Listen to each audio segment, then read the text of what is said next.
우리가 살아가는 21세기를 정의를 하면서 이렇게 얘기들을 해요. 포스트 모더니즘 시대다. 많이 설명했어요. 제가 이 포스트 모더니즘 시대라는 것을 설명하면서 여러분에게 알기를 원하는 것은 딱 한 가지예요. 이 시대의 특징은 뭐냐? 개인적이고 이기적이고 자기중심적인 성향을 가진다라는 거예요. 얼마나 많은 사람들이 자기중심적이고 이기적이고 개인적인지 몰라요. 여러분, 우리가 표면적으로는 얼마나 좋은 세상에 우리가 살고 있습니까? 그런데 사람들이 왜 이렇게 마음적으로는 힘들고 뒤일까요?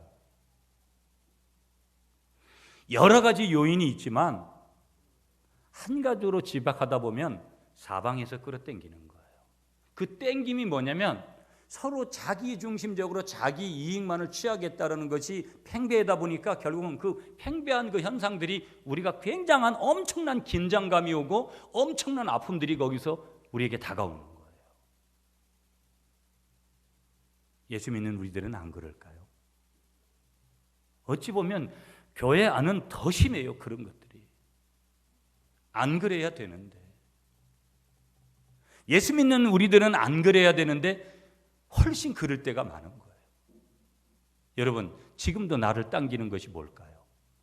돈부터 시작해서 등등등등 우리는 나열해야 될 것이 얼마나 많습니까? 그러나 우리 스스로가 그런 것을 땡김으로 말미암아서 하나님을 대적하고 하나님을 멀게 하도록 만드는 것들이 우리에게 얼마나 많은지 몰라요. 여러분, 우리는 종교 다원주의 시대에 살고 있어요. 여러분, 우리가 예수 잘 믿는 것도 어려운데 얼마나 우리 주위에서 우리를 유혹하는 것들이, 템테이션 하는 것들이 얼마나 많은지 몰라요. 이단, 사이비 뭐 등등등등 얼마나 많은 유사 종교들이 우리를 흔들려고 하는지 몰라요. IT 정보화 시대에 이 정보화라는 것이 얼마나 소중해요. 여러분, 그저 모든 사람들이 그냥 스마트폰에 어떤 때는 노예가 되어져서 거기에 그냥 쩔쩔매면서 살아가는 거예요. 여러분을 이 아침에 축복합니다. 아무리 좋은 정보를 적용해도 스마트폰을 다스리면서 살아가시는 여러분이 되시길 축복합니다. 아멘이시죠? 그런데 우리가 거꾸로 다스림을 당하니까 거기에서 온갖 유혹이 오는 거예요. 이제는 무슨 사창가를 직접 찾아가서 그런 것들을 경험하는 것이 아니라 우리는 얼마든지 바로 우리 앞에 현장에서 그런 것들을 경험하는 거예요. 어떤 분이 현대를 진단하면서 여러 가지 이런 진단도 하지만 이렇게 진단을 했어요. 우리가 살아가는 오늘 현대를 카오스의 시대다. 이 카오스라는 단어의 뜻이 어떤 뜻이냐면 바로 다른 것이 아니라 무질서와 혼돈을 얘기하는 거거든요. 어찌 보면 오늘 우리 사회가 질서가 있고 어찌 보면 우리가 무언가가 아주 뚜렷한 것 같고 무엇인가 아주 살맛날 것 같지만 가만히 뒤돌아서 이면을 바라보면 공직사회나 정치사회나 경제사회나 종교적인 어떤 그런 어떤 공동체를 바라볼 때 혼돈하고 무질서한 것들이 얼마나 많은지 몰라요. 그러니까 그런 게서 보면 하나님의 역사가 없는 거죠. 왜 그러냐? 하나님의 역사는 질서거든요. 가정도 질서가 있어 보세요. 아무리 이 질서가 깨어지지 않으면 아무리 어떤 가정도 흔들리지 않아요. 아버지가 중학교밖에 안 나온 중졸이라도 초등학교밖에 나오지 않은 그런 아버지여도 그런 어머니여도 자식은 절대 아버지를 함부로 여기지 않습니다. 여러분, 이번 주간에 또 이슈가 된 내용 있잖아요. 초등학교 자식을 아버지가 죽인 거예요. 그것도 난도질 해가지고. 자녀들이요, 가끔씩 눈을 떠보시오. 여러분의 부모가 칼질할 수 있기 때문에. 이거 참 여러분 웃을 수 없는 그런 오늘 현실의 이야기. 자기를 자궁으로 낳아준 그 어머니를 살인하는 그 못된 자식들의 현실을 보면서 그게 내가 아니라고 강한 부정을 할 수 있는가? 많은 생각을 여러분 하게 되어지죠. 그래서 여러분, 많은 사람들은 갈망해요. 교회도 보세요. 수많은, 오늘날 한국교회 문제는 누구에게 문제가 있는 거예요? 목사에게 문제가 있는 거예요. 그러니까 한국교회 목사들이 철저하게 하나님 앞에 회개를 해야 돼요. 이게 굉장히 중요한 문제예요, 여러분. 그러니까 저를 위해서 여러분 많이 기도를 해주셔야 돼요. 아멘이십니까? 저도 연속 2주 동안이나 교회를 비우고 중요한 시점인데 제가 가는 것은 다른 거 없어요. 제가 철저히 하나님 앞에 있고 싶어 하는 그 마음. 2주 동안 얼마나 힘들었는지 몰라요, 여러분.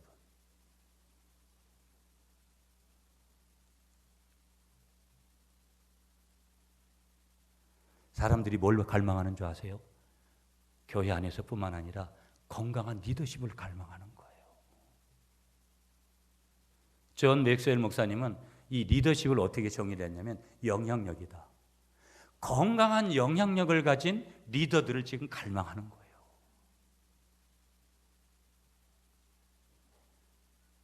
예수 믿는 우리들은 내가 신앙생활하는 동안에 건강한 리더십을 만나는 것이 얼마나 중요한지 몰라요, 여러분.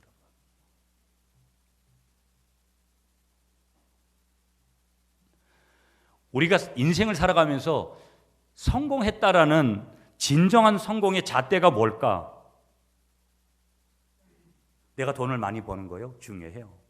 내가 어떤 기업을 이루는 거 중요해요. 내가 뭐 좋은 차를 타고 좋은 옷을 입고, 여러분 이런 거 필요한 거예요. 그렇지만 이것이 근본은 아니에요. 좋은 집에 못 살 수도 있어요. 좋은 차를 못 타고 살 수도 있는 거예요. 그러면 진정한 성공의 잣대가 뭐냐? 주는 우리에게 이렇게 말씀하시는 거예요. 네가 얼마나 건강한 영향력을 끼치고 살아가느냐. 이게 뭐라는 거예요? 진정한 성공의 잣대라는 거예요. 여러분, 내 자식들에게, 내가 알고 있는 친구들에게, 내 부모님에게, 형제들에게, 내 교우들에게, 내가 알지도 못하는 사람들에게, 불신자들에게 내가 어떤 영향력을 지금 미치면서 살아갑니까? 여러분이 아무리 겉으로 보여지는 것을 많이 가지고 있다 하더라도 여러분에게 나오는 것이 건강한 영향력이 아니라면 여러분은 진정한 성공하는 인생을 살고 있지 못하다라는 거예요. 그리고 여러분이 좀 가난하고 여러분이 학벌이 좀 떨어지고 여러분이 가지고 있는 잣대가 남들보다 좀 평균적으로 떨어져도 여러분이 선한 영향력을 남들에게 미치고 있다면 여러분은 성공하는 인생을 지금도 여전히 살아가고 계신 줄 믿습니다. ing라는 거예요. 진행형으로.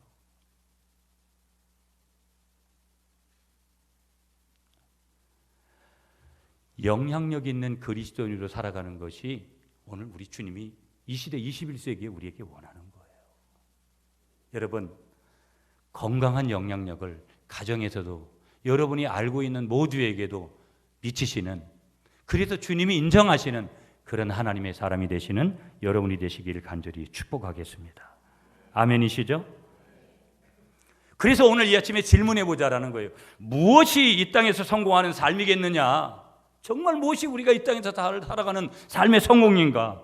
여러분은 성공하는 삶의 아름다운 그림을 그려보면서 지금 살고 있는가? 나는 정말 성공하는 인생의 그런 그림, 하나님이 주시는 비전, 내가 만든 야망이 아니라 그 비전에 그 그림을 그리면서 지금 살고 있는가? 오늘 성경을 보면 여러분, 오늘 본문을 보시면은요, 성공하는 한 삶을 한마디로 그려주는 내용이 오늘 본문이에요. 그게 뭔지 아세요? 한번 따라하겠습니다. 담을 넘는 무성한 가지. 성공하는 한 삶이 뭐냐? 네가 성공했다고 말하느냐? 성공한 그 내용을 한번 이야기해보라. 그때 우리가 대답할 내용이 뭐냐? 뭐라고 대답해야 된다라는 거예요? 주님, 나는 담을 넘는 무성한 가지로 살았습니다. 살고 있습니다. 이게 주님 앞에 저와 여러분들이 해야 될 대답인 줄 믿으시는 여러분들이 되시기를 축복하겠습니다. 한마디로 말하면 선한 건강한 에너지에 영향력을 주는 삶이 어떤 삶이라는 거예요? 담을 넘는 무성한 가지의 삶이라는 거예요. 자, 오늘 성경으로 돌아갈게요. 오늘 성경에 보면 옛날 배경을 좀 봐야 돼요. 이 시대의 배경은 어떤 거냐면 이스라엘이에요. 이스라엘에서 넓은 포도원을 가진 주인이 있습니다. 이스라엘은 여러분 물이 귀하기 때문에 포도를 해서 예수님 그 당시도 그렇지만 이 당시에 수천 년 전에 여러분 농사를 지으면 지금의 몇십 배의 크기, 몇십 배의 분량을 수확하는 거예요. 여러분, 남미의 구아테말라라든지 이런 나라는 하나님이 축복하는데 농산물의 20배를 소득을 거둔다라는 거예요.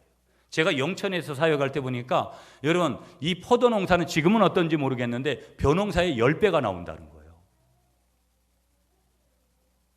그러니까 부가가치가 높은 거죠. 그래, 그 당시에 이스라엘은 다 팔레스타인 지역은 이 포도 농사를 많이 지은 거예요. 성경에 보면 그래서 포도나무를 예를 많이 들잖아요. 이 포도나무 주인은요, 담을 넘어간 큰 포도송이를 담 안으로다가 걷어들이질 않는 거예요. 여러분, 우리도 천에 이렇게 가보면 감나무 하나 담에 이렇게 쓰잖아요. 그러면 담 밖으로까지 이렇게 넘어가가지고 지나가다가 따먹기도 하고, 여러분 어릴 때 설이라는 거 많이 해보셨죠? 저도 이 닭설이 같은 것도 많이 했어요. 중학교, 고등학교 다니면서 그 회개 많이 했죠. 제가 기도원에 가가지고. 그런데 보세요. 그렇게 놔두는 거예요. 담을 넘어간 가지들 그렇게 놔두는 거예요. 그런데 보세요. 그 용도가 뭐냐면 그대로 담을 넘도록 그렇게 놔둬가지고 올해는 감이 여러분 너무 이 가격이 형편없잖아요. 감을 안 따잖아요. 인건비가 더 많이 들어간다라는 거예요. 그렇게 남겨둬가지고 그 용도가 뭐냐면 그 담 넘어간 과일들은 다 누가 먹냐면 나그네들하고 그 다음에 고아들하고 어려운 사람들이 지나가다가 그것을 먹고 원기를 회복하도록 그렇게 남겨놓는 거예요. 하나님은 철저하게 성경에 보면 약자에 대한 배려를 철저하게 하는 거예요. 고아들, 과부들, 어려운 사람들 그 포도를 따서 양식으로 삼도록 그렇게 도와주라는 그런 뜻인 거예요.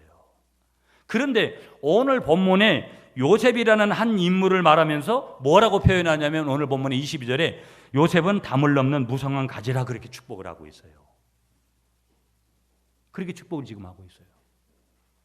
그러니까 아브라함은 믿음의 조상으로 이스라엘의 뿌리가 되었는데 거기서 이삭이라는 싹이 나고 야곱이라는 줄기가 되었습니다. 그 줄기에서 12가지가 뻗어가는데 유난히 무성한 한 가지가 있더라는 거예요. 얼마나 풍성했는지 담을 넘어가는 한 가지였더라는 거예요. 그를 일컬어서 누구라고 얘기하는 그 인물로? 요셉이라고 하는 거예요. 그런 대단한 요셉이 바로 무엇이냐? 그의 삶이 그런 담을 넘는 무성한 가지였고 주위에 고아와 어려운 사람들과 이런 사람들에게 양식이 되어줄 수 있는 그런 영향력을 가진 사람이 누구였다라는 거예요? 요셉이었다라는 거예요. 여러분을 오늘 이 아침에 축복합니다.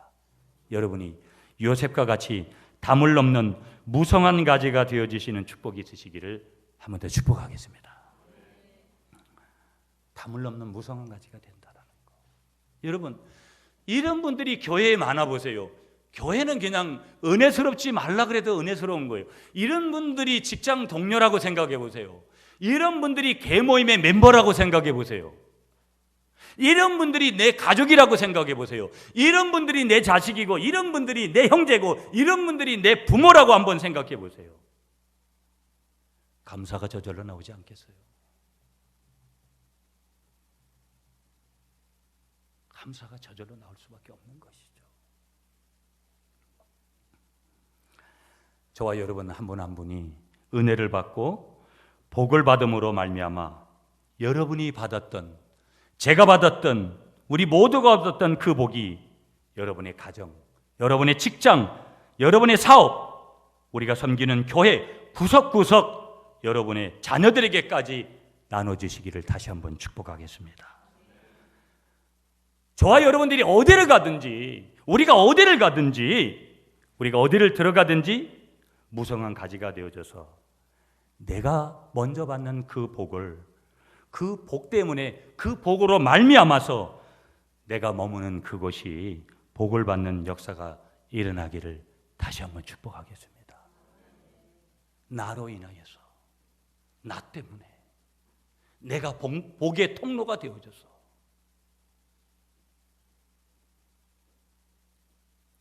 한마디로 오늘 이 무성한 가지, 우리가 편한 대로 하면 여러분 농사 지을 때 쓰는 그늘막,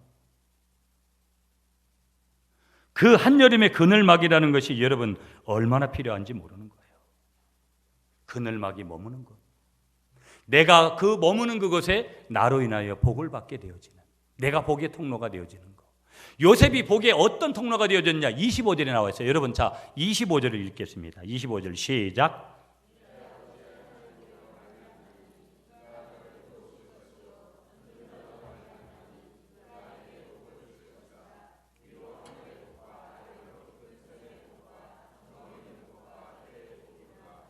아멘. 자, 그러면 이 요셉이 복의 통로가 되어졌다는데 네 가지 복을 얘기하고 있어요. 잘 보세요, 여러분. 첫 번째 복이 뭐예요? 하늘의 복이에요. 그 당시는 다 농경사회예요. 지금과 같이 무슨 뭐 공장이 있고 이런 게 전혀 없잖아요. 철저히 농경사회였습니다. 하늘의 복이라는 것은 뭐냐면, 여러분, 지금 우리는 가뭄이라는 것 때문에 앞으로 얼마나 심각한 문제가 생길 건지 몰라요. 작년 한 해도 얼마나 두근반 세근반 했습니까? 그래서 4대강 잘했니? 뭐 여러 가지 찬반 양론이 이렇게 되어졌던 사람들도 그 물을 끌어와야 된다. 여러 가지 그랬잖아요. 하늘의 복이라는 것은 뭐냐면 적정한 양의 비. 그것도 너무 홍수가 나듯이 많이 와도 곤란하죠. 너무 안 와도 문제지만 적정한 양의 비, 알맞은 일조량, 햇빛이 있어야 되잖아요. 여러분, 가을 되면 아무리 여러분 농작물이 잘 이렇게 되면 뭐 하겠어요? 그게 일조량이 있어서 잘 익어야 되잖아요. 적정한 온도라는 거, 적정한 이슬, 적정한 바람, 이게 뭐냐면 다 하늘의 복이라는 거예요. 자연의 혜택을 얘기하는 거예요. 이 자연을 통해서 주신 농경사회는 철저히 자연의 혜택이잖아요.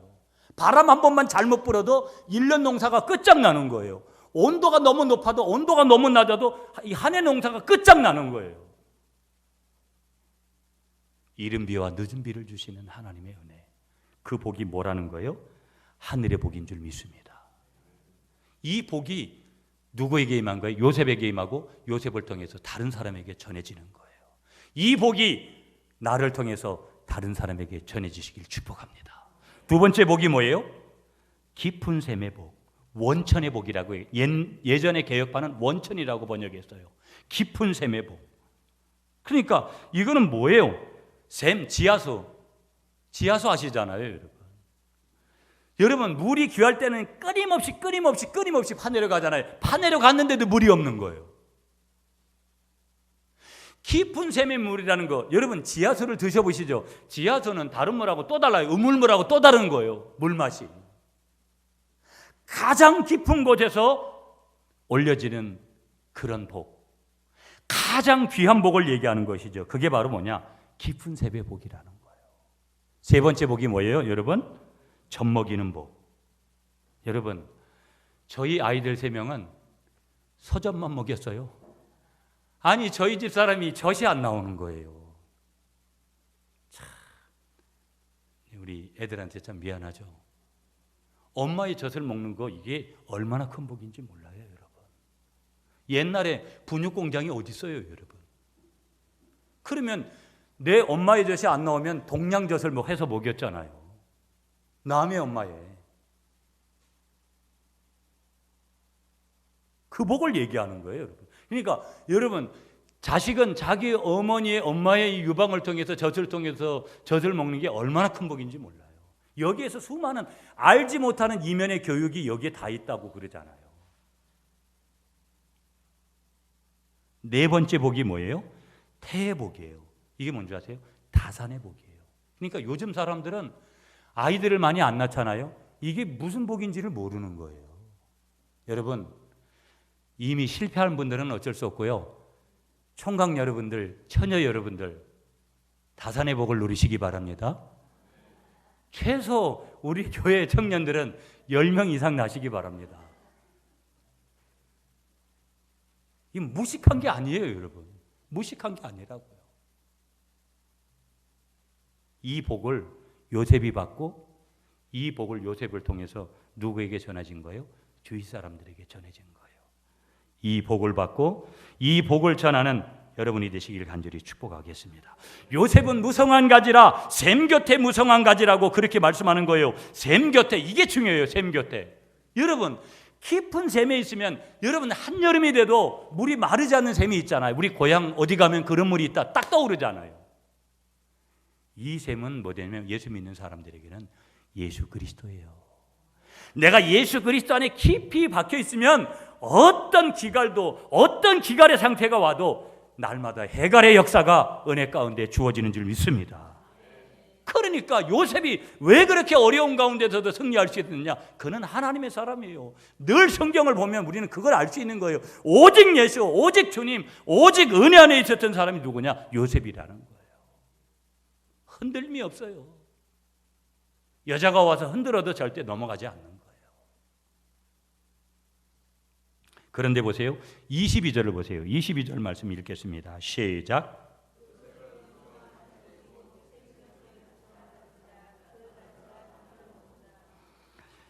여러분 보세요. 여기 요셉을 표현하면서 요셉은 무성한 가지라 그랬고 그 가지가 담을 넘었다고 얘기했잖아요. 그 담을 넘었다라는 원어의 표현이 뭐냐면 그의 가지가 담 위로 올라갔다라는 거예요. 여러분 보세요. 그의 가지가 담 위로 넘어가야지 다른 사람한테 영향력을 줄 거잖아요. 자기 집 밑으로 담 밑으로 이렇게 내리꼰져 보세요. 그러면 담을 못 넘잖아요. 그 영향력이 없는 거예요. 자기만 유익하게 하죠. 이게 이런 엄청난 영적인 메시지가 있는 거예요. 요셉은 무성한 가지라 그 가지가 담을 넘었다. 이 뜻은 그의 가지가 어떻게 됐다고요? 담 위로 올라갔다라는 거예요. 담 위로 올라가야 다른 사람에게 그걸 먹을 수 있도록 제공을 해주는 거잖아요. 여러분, 여러분의 영향력이 담 위로 넘어가야지만이 다른 사람에게 영향력을 주게 되는 줄 믿습니다. 아멘이시죠? 아멘이시죠?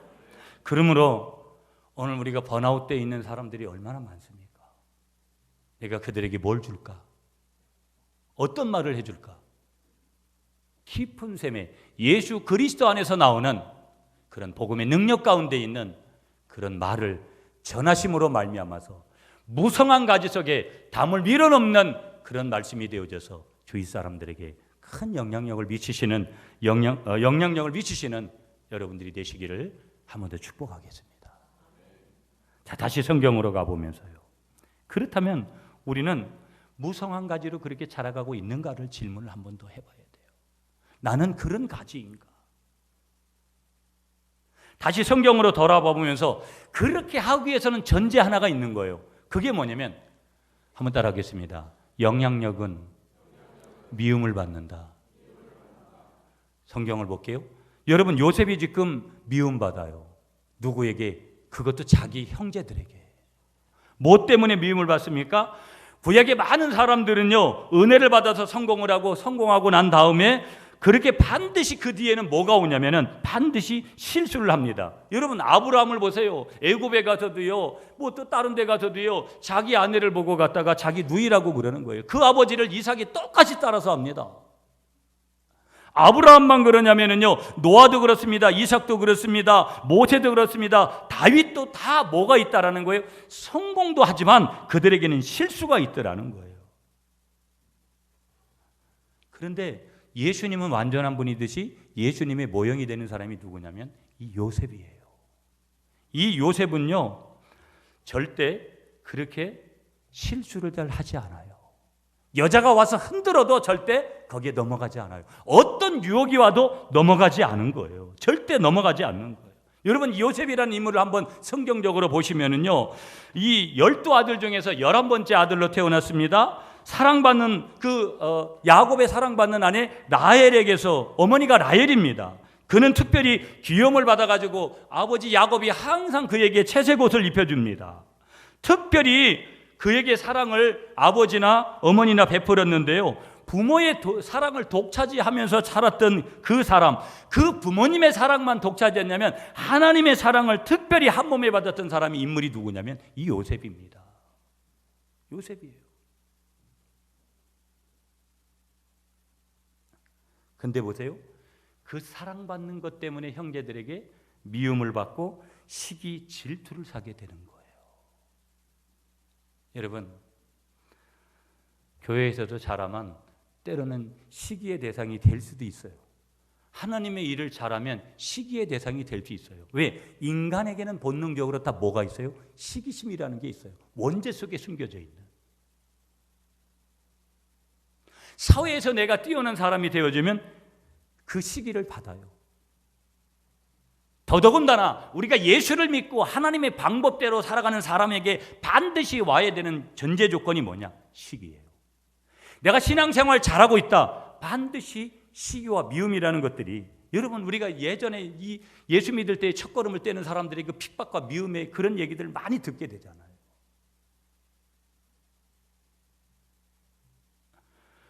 그러면 특별히 이 요셉이 그렇게 미움을 받게 됐던 것들을 좀 몇 군데 찾아보면, 한 두 군데서 이렇게 보면, 창세기 37장 2절에 가보면 형들이 아버지의 양떼를 몰다가 장사꾼이 오면은 양을 몰래 팔아먹은 것, 그거 지적하다가 결국은 미움받았어요.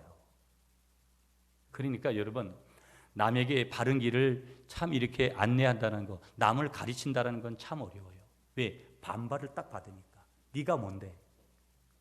한마디로 이런 거예요. 네가 뭔데? 둘째는 꿈 때문에 미움을 받는 거예요, 여러분. 여러분이 잘하는 대로 여러분 보시면은 형들에게 이렇게 하는 거예요. 형들, 내가 꿈을 꿨는데 형들의 나락단이 내 나락단에다가 절을 하고 있다고. 또 나가가지고 형들의 별들이 내 별들에게 절을 하더라고. 여러분, 저도 이제 제 남동생하고 둘이 살았는데 이번에 또 베트남으로 간대요. 그래서 그 친구는 뭐 크로아티아가 있다가 브라질 가 있다가 저렇게 사는 건 별로 아닌데, 그런 생각도 좀 오는데, 이제 가끔 저는 싸우지 많이 안 했는데 한번 이렇게 화가 나면 어릴 때 이렇게 동생 때리고 그럴 때가 생각이 나요. 순서라는 건, 질서라는 것은 무시할 수가 없잖아요. 그러니 얼마나, 요셉은 11번째인데 이거 뭐 마진 형이 볼 때는 줄 세우면 보이지도 않을 적인데 거기다 대고 이런 얘기를 하니까, 그래가지고 막 결국은 구덩이에다가 그냥 팔아버린 거예요. 넣어가지고. 한마디로 말하면 여러분 뭐예요? 요셉이 뭐 때문에 미움을 받았느냐, 시기를 받았느냐, 한 가지예요.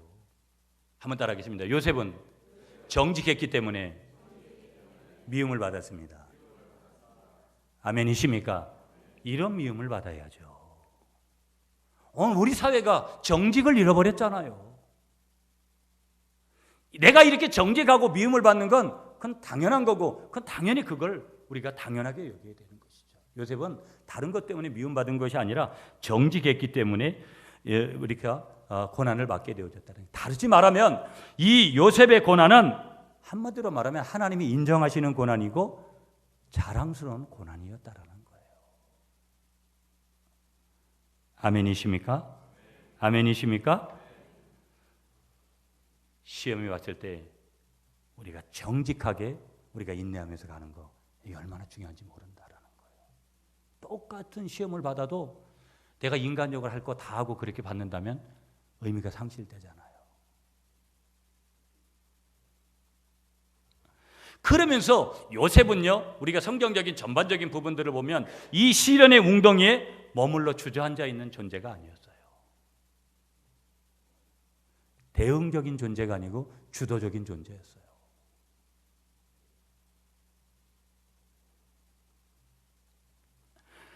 그러니까 성경에 하나님이 그렇게 주저하지 않고 적극적으로 주도적으로 그렇게 가니까 성경은 그에게 뭐라고 표현하냐면, 한번 따라하겠습니다. 여호와 하나님께서 요셉과 함께 하셨더라. 아멘이십니까? 여러분, 터널은 진입해도, 문경을 가서 지날 때도, 긴 터널이 있어도 터널은 반드시 빠져나오는 줄 믿습니다. 어떤 고난이 있어도 하나님 앞에 있으면 반드시 그 고난은 축복으로 변장돼서 나오게 되는 줄 믿습니다. 자, 그러면 이제 결론점으로 이르면서 우리는 요셉이 이런 과정을 거치면서 어떻게 승리하게 되어 있느냐, 그 승리의 비결을 우리가 붙들어야 돼요. 오늘 본문으로 가서 24절입니다. 24절 여러분이 한번 읽어주십시오. 시작.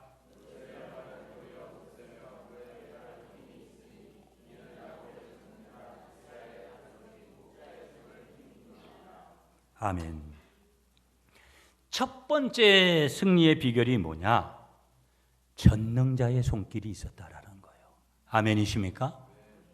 다른 말로 말씀드리면 거룩한 영의 붙들림이 있었다라는 거예요. 아멘이십니까? 여러분 여기 남자분들이 계시지만요, 인간에게는 성욕이라는 것을 주셨어요. 그런데 여러분, 남자는요 기다리지를 못하는 성격을 가지고 있어요. 그런데 이 젊은 요셉이 그런 모든 것들을 갖다가 이길 수 있는 힘은 자기 힘으로는 안 돼요. 전능자의 손길, 거룩한 영의 손길이 있었기 때문에 요셉이 모든 것을 이기게 되는 줄 믿습니다. 여러분 창세기 41장 38절에 가보면 요셉에게 하나님의 영에 감동된 사람이라고 이 창세기 41장 38절에 언급해요. 하나님의 영에 감동된 사람. 여러분, 거룩한 영에 감동이 되면 내 안에 있는 영적인 쓰레기들이 밖으로 배출되는 줄 믿습니다. 그리고 내 안에서 거룩한 영의 역사, 전능자의 능력이 우리 속에 나오는 줄 믿습니다. 한번 따라하겠습니다. 성령님의 능력 안에 있는 교회, 성령님의 능력 안에 있는 나, 성령님의 능력 안에 있는 우리 가정, 이기는 줄 믿습니다. 승리한다라는 거예요. 요셉이 승리 첫 번째 비결이 뭐라고요? 전능자의 손길이에요. 거룩한 영의 손길을 의지했다라는 것이죠. 아멘이십니까? 두 번째 요셉이 이길 수 있는 비결을 여러분 뭐 시간 관계상 성경은 찾지 않을게요. 창세기 39장 8절에서 말씀하고 있는 거예요. 한번 따라하겠습니다. 도덕적 영성. 도덕적 영성. 여러분 거기 가보면 보디발의 아내가 와가지고 요셉하고 이렇게 하잖아요. 유혹을. 그때 10사람 중에 남자 중에 9명 이상은 다 넘어가거든요. 가만히 보면 우리 교회 남자들은 더 쉽게 넘어갈 수 있는 그런 거예요. 그러나 여러분 넘어가질 않았죠. 이 시대엔 너무 문란하잖아요. 너무 우리가 생각하는 것 이상으로 문란합니다, 여러분. 거기에 가장 중심에 있는 게 뭔지 아세요? 성적 문란입니다. 가장 성경적인 거예요.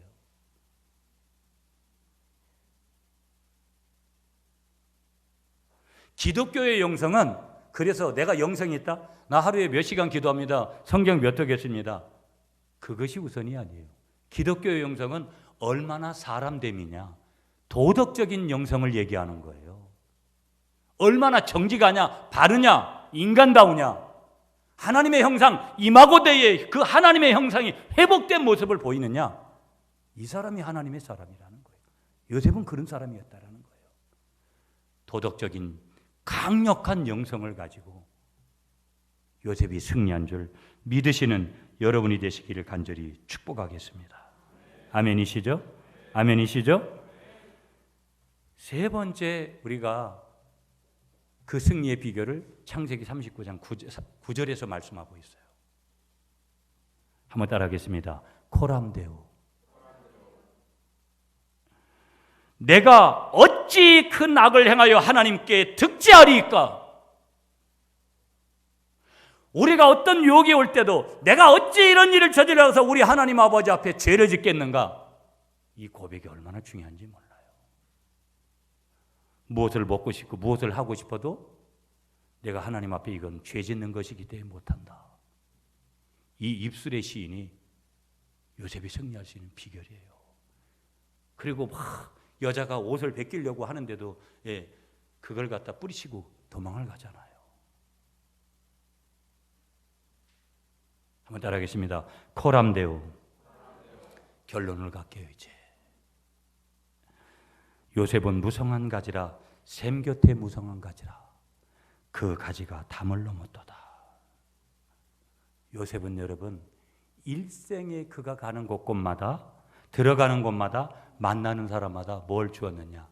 영향력을 준 거예요. 뭘 주었느냐? 유익이라는 것을 줬어요. 여러분 내가 가는 곳에 내가 교회를 가든 직장을 가든 친구들을 만나든 예수 믿지 않는 사람들을 만나든 내가 가는 곳곳마다 유익이 일어나는 그런 은혜가 있으시기를 축복합니다. 이게 누구라는 거예요? 담을 넘는 가지의 역할을 하는 선한 하나님의 귀한 사역을 감당하는 하나님의 사람의 모습이라는 것이죠. 아멘이십니까? 아멘이십니까? 언제나 우리들 속에는 이 성공의 열매는 뭐냐? 담을 넘는 거다. 담을 넘는 거. 내가 은혜를 받았으면 우리 가족들에게 은혜를 끼쳐야 될 줄 믿습니다. 여러분, 교회가 먼저입니까? 가정이 먼저입니까? 저는 예전부터 교회를 먼저 생각했어요. 그러나 이제부터는 약간 제가 수정을 하려고 합니다. 가정이 먼저입니다. 가정이 회복되면 교회가 회복되고, 가정이 건강하면 교회가 건강한 줄 믿습니다. 물론 관련성을 가지자면 교회나 가정이나 직장이나 다 연관성을 가지죠. 여러분의 가정에서 먼저 이 요셉이 가졌던 선한 영향력, 유익을 끼치시는 여러분들이 되시기를 간절히 축복하겠습니다. 여러분이 교회 안에서 남전도회로, 여전도회로, 권사회로, 안수집사회로, 항전직이든 직분자가 아니든 그저 내가 새가족이든 예수 믿은 지 얼마 안 된 그런 분이든 여러분이 모든 무성한 가지가 되어져서, 담을 넘는 가지가 되어져서 여러분의 가는 곳에 놀라운 기적과 역사가 일어나시기를 다시 한 번 더 축복하겠습니다. 너희는 담을 넘는 무성한 가지여라. 옆에 계신 분하고 이렇게 인사하겠습니다. 우리는 담을 넘는 무성한 가지여야 됩니다. 우리가 담을 넘어서 무성한 가지가 되면 하나님의 역사가 있고, 교회와도 우리가 늘 기쁠 것이고 즐거울 것이고, 내가 가는 곳곳마다, 내가 가정에 있든지 직장에 있든지 내가 가는 그곳에 하나님의 놀라운 은혜의 역사들이 증거되어 줄 줄 믿으시면서 오늘 마지막 우리가 설교 제목으로 들었던 제목을 한번 따라 하시겠습니다. 담을 넘는 무성한 가지여라. 기도하겠습니다.